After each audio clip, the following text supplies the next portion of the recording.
বড়দের আমার প্রণাম। আমার প্রিয় ছাত্রছাত্রীদের প্রতি হৈমন্তিক শুভেচ্ছা। আজ আমরা পালন করছি শিশু দিবস, যা জওহরলাল নেহরুর জন্মদিনের দিন পালিত হয়। আমাদের দেশে শিশুরাই ভবিষ্যৎ।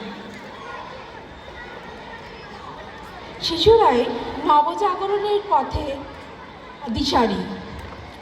আমার ব্যক্তিগতভাবে মনে হয় কোনো একটা নির্দিষ্ট দিনে শিশু দিবস পালন করা হয় সেটা ঠিক, কিন্তু প্রত্যেকটা দিনই শিশুদের জন্য, শিশুদের আলোর পথে নিয়ে যাওয়ার জন্য, তাদের শিক্ষা, সুরক্ষা সব কিছু জোর দেওয়ার জন্য এই বিশেষ দিনটি পালিত হয়।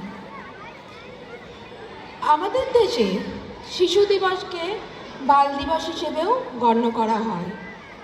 রাষ্ট্র মন্ত্রক থেকে 1954 সালের 20শে নভেম্বর শিশু দিবস ঘোষণা করা হয়। এই ঘোষণার পর থেকে ভারতে শিশু দিবস পালিত হয় 20শে নভেম্বর।